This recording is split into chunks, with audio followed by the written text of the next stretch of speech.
It's just a few seconds after 5:45 p.m. 5:30 live. Here we I'm go. Roland Boyden alongside Joe Bushy, sitting in front of a snowy backdrop here, Joe. That's right. It's snowing Flurries out there outside today, right now. and if they you said can it wouldn't happen again. Shocking.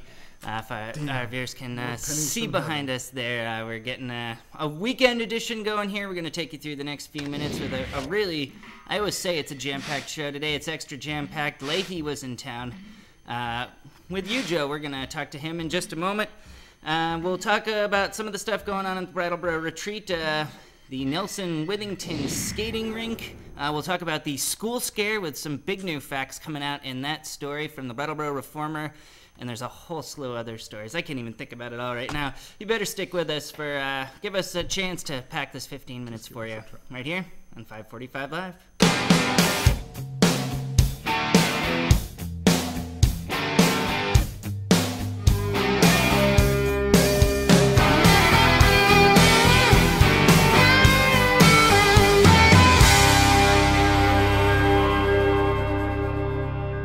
At this time, I'm going to call upon the town attorney, Mr. Fisher, and have him tell us the procedure to elect a moderator pro tem. This is Tim's job, and he's done a magnificent job over the years. I'm just stepping in and pinch hitting, that's it. Welcome back to this March 15th, 2013 edition of 545 Live, being that we are in the month of March. Town meetings, all the buzz. Of course, outlying towns have already had their big town meeting day fun, but Brattleboro Representative Town Meeting is coming up. We'll talk a little bit more about that in just a second when we get into the pre-town meeting informational town budget session. But that was just a little sample of looking at Tim O'Connor as he stepped down after an impressive run as town meeting moderator at Brattleboro Representative Town Meeting, and local attorney Lauren Crisp taking over. And he will be, in fact, no longer pro tem. You can drop the pro tem from his title of moderator at town meeting. And we'll spend a little bit more of this show and plenty of next week hyping BCTV's multicam coverage of that as well. But we've got so much to jam pack into this show, Joe, that we better just read up on our story for today with Senator Leahy there. There you go. We'll get to that in a second. But first, that school scare, as we've dubbed it, has some new information out there, and for parents, educators, and everybody else interested, I think it's worth talking about. It's become a familiar story around the community even. We've dubbed it the school safety scare, wherein vague threats masked to the community by confidentiality policies resulted in increased police presence at schools, locked door protocols, and indoor recesses all across the WSESU school district and beyond, with private schools as well. Then 10 days ago, we covered the Reformers' trek into court on a mission to find more information with the release of court documents that was regarding the purveyor of the threats that triggered the events. It was a successful venture for the Reformer and Bob Audette. It was stemmed by a 10-day appeal window, which now brings us to today, when the documents were released by Judge John Wesley, detailing the individual in question whose threats to shoot a bunch of kids, coupled with intel that he had attempted to purchase multiple firearms from a neo-Nazi group, led the individual's committal to the Brattleboro Retreat, and it was upon his release from that institution that the district was brought into the loop, and the events we've all become very familiar with were set into motion. The Reformer article that they fought so hard to obtain the information for has all the details, Joe, as I did kind of a blitz reading summary there of some pretty intricate details. Sometimes it's like, well, if you have some concerns, do something about it. But there weren't any, nothing illegal had occurred. And so, but we felt it prudent, you know, because of the world in which we live right now. After Sandy Hook, we had been in touch with the state police, Brattleboro Town Police, and the emergency responders, and have had several meetings with principals just to review our emergency response plans. All right, we'll move on and talk about Vermont's tenured Senator Patrick Leahy. Joe, you got to see him in person, listen to some of his stories. I'm going to let you... He's got some good ones too, boy, I'll tell you. We're going to actually, as you've just rolled in moments ago with the flashcard from the camera. We're going to play, we're going to jump into a clip here. Senator Leahy was in the studio today. He was talking with Tim about a lot of things, many things on his agenda. With this fresh off the camera here, I'm not sure where you're going to catch him with that there, but let's take a listen to it. But it's going to, everybody's going to have to cooperate. Democrats or Republicans are going to have to leave their labels at the door and come together for what's best for the nation. You know, I look at our immigration laws today. My maternal grandparents immigrated from Italy to Vermont.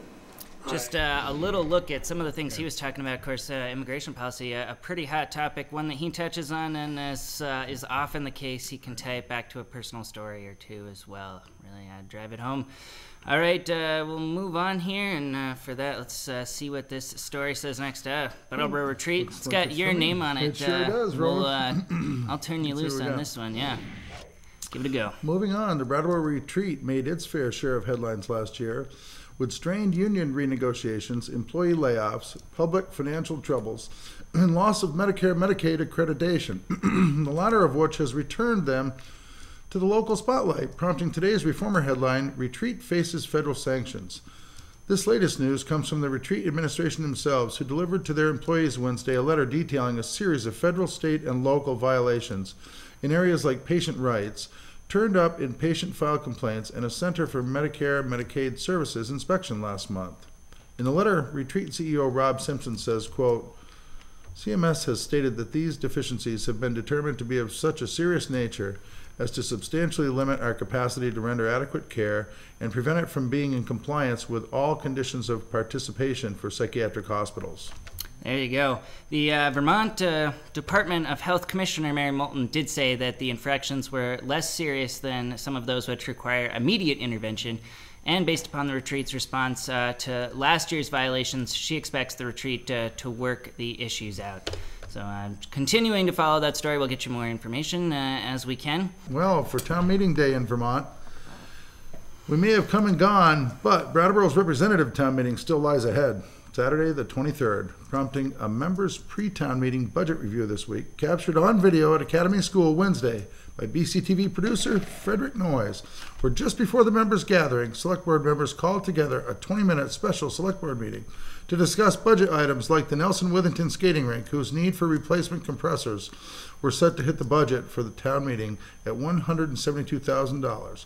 But after an independent firm revealed to the town that the current compressor system's reliance on the soon-to-be banned ozone-killing R22 refrigerant would render the system illegal in 2020.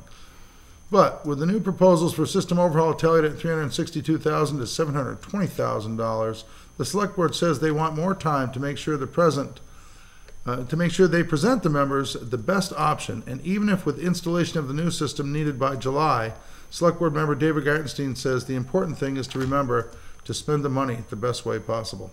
Let's take a look at that clip. I understand that work needs to start in July and we need to think about getting it at the beginning of April, but we're going to have to do it right.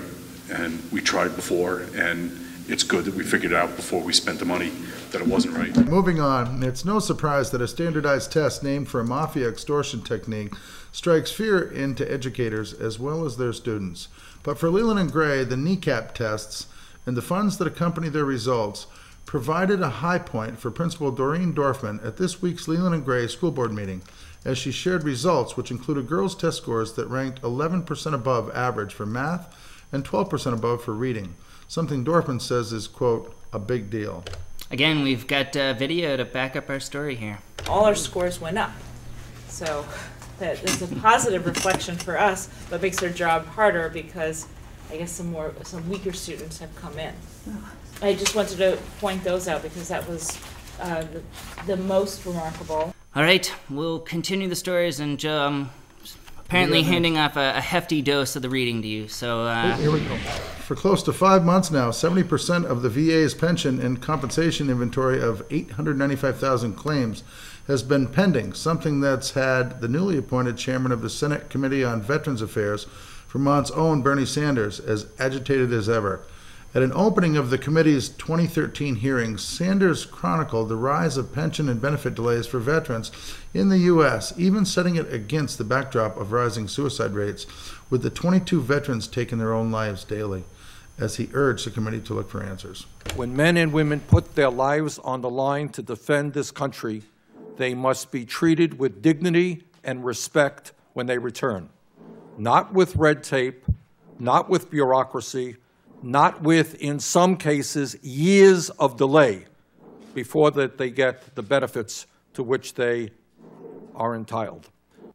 Senator Bernie Sanders talking this week on the Senate floor. Sanders was, however, quick to include the good news at the hearing's opening statement as well. He was even citing his own potential to be overdramatic as he put this statement together. He made sure to address what he calls a popular misconception that the VA's ability to process claims is, quote, falling apart. To the contrary, says Sanders, the VA today is processing far more claims than they ever have before, more than doubling the 480,000 claims handled in 2001, with over 1 million successfully processed in each of the last 3 years. In fact, the Brattleboro VA's Richard Orland says that there are more resources available to veterans now than ever before in the country's history. The trick, he says, is getting veterans, members of a branch of society trained to handle themselves in the most extreme of circumstances, to seek the help that they often so desperately need. We sat down with him in our downtown studios as well. The new VA, I think, has really recognized its responsibility and cares for and will offer care to anyone who served our country or is affiliated with someone that did as appropriate to their discharge condition. And we'll throw it back your way, Joe, here. Hey! And while Sanders' committee may have the problem of excessive red tape in connection with the rise in veteran suicides, there are certainly other areas of concern, with more than 16,000 service members falling victim to sexual assault at the hands of fellow soldiers each year, bringing the reported total to more than 500,000 cases. And with only a small percentage of cases ever reported, experts say the numbers most likely reaches into the millions, making it more likely for female military service personnel in the U.S. military to be raped by a fellow soldier than killed by enemy fire. That's the subject of a new film showing for free as part of the 2013 Women's Film Festival here in Brattleboro. Take a look. About 500,000 women have now been sexually assaulted in the U.S. military. They let this man get away with everything but murder. They gave him Military Professional of the Year award during the rape investigation. You would think that because the military is about protecting our country, that certainly they would want to protect their own. Most rapists are repetitive criminals. They do it again and again.